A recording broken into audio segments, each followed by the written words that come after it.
Hi everyone, thank you so much for joining me today. So in today's card making video, I'm going to be showing how you can use texture paste with very detailed stencils. But first, let me show you some of the stencils from the brand new release from A Colourful Life Designs for May. So this is the Glitter and Hearts stencil, and that's the stencil that we're going to be using today. Next, we've got Thistle, which has got so much detail on it, and this is great for either using to fill a card front or just to use a portion of it. We've also got this Swirl band stencil, which looks stunning with glitter. And then we've also got this outline Daisies stencil. So this is a larger stencil, which is 6x9. Absolutely gorgeous. I made a really fun shaker card with that stencil as part of my design team work. And then we've also got the ringed Daisies stencil. And I love this stencil because, again, it's a large stencil, but you've got a larger design or a smaller design of the same pattern. So really, really versatile. That's just a small sampling of some of the release for this month.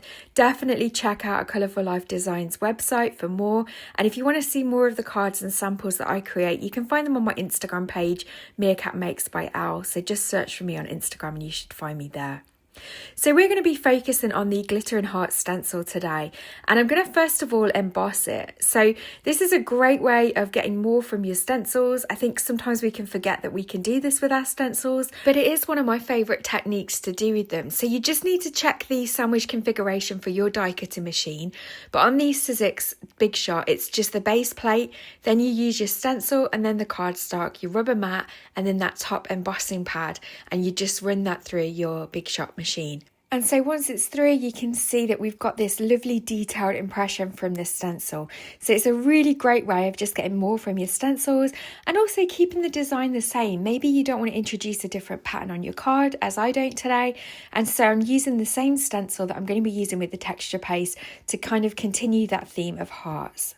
So I'm now going to bring in my Waffle Flower grip mat, and I'm going to use this to help me hold down the stencil while I add some texture paste through it. Now it is a very, very detailed, delicate stencil. So when I'm using the stencil butters, it's not going to be a perfectly crisp impression. There's just so much thin detail on this stencil. So I know that I'm not going to get perfection. And that's where the technique that I'm sharing with you today really comes in to its own. So I'm just making sure that I've got a good contact with the grip mat there as best I can. I've got that Sizzix texture tool, but it has a smooth edge for me to spread the butter, and I'm using Eggplant and Fuchsia stencil butters from the Crafters Workshop. And so I'm just going to add a little bit of each colour to the top of this stencil. Now if you had some kind of pixie spray, then you could definitely use this. I'm not a fan of using sprays, so I'm happy to use my grip mat. I know it's not going to be the crispest impression, but because we're going to die cut from this once it's dry, it's really not going to matter too much. So I'm just using that tool now to spread down the butter. I've definitely used too much, but I'm just going to peel the stencil off that first layer, and I'm just using scraps of black cardstock here. So I'm then going to just clean off my grip mat a little bit, just scrape off some of that excess butter, and then I'm going to go ahead and do the same again on these other scraps of black card. So again, it's a little bit tricky to keep taking the stencil off and putting it back down again, so you could use a bigger piece of card if you wanted to, but I really wanted to use up some of my scraps today. Another thing to bear in mind is that once you've started to put the stencil butter through the stencil, it actually helps the stencil grip to the cardstock. So it's just that initial adding of the texture paste here on this delicate stencil.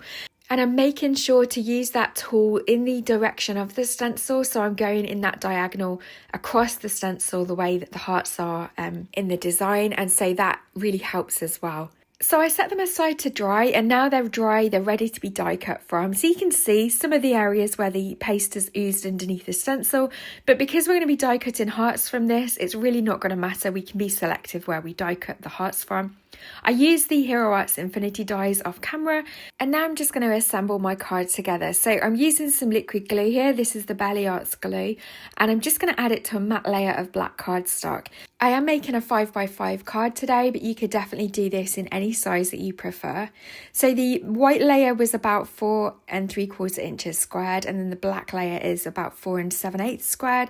So it's just leaving a really thin black border and then a really thin white border as well on my card front. And again, I'm just using liquid glue to glue that down. I'm then just going to play around with the layout of the hearts. So I've got a few spare, so I probably won't be using them all when I put this together.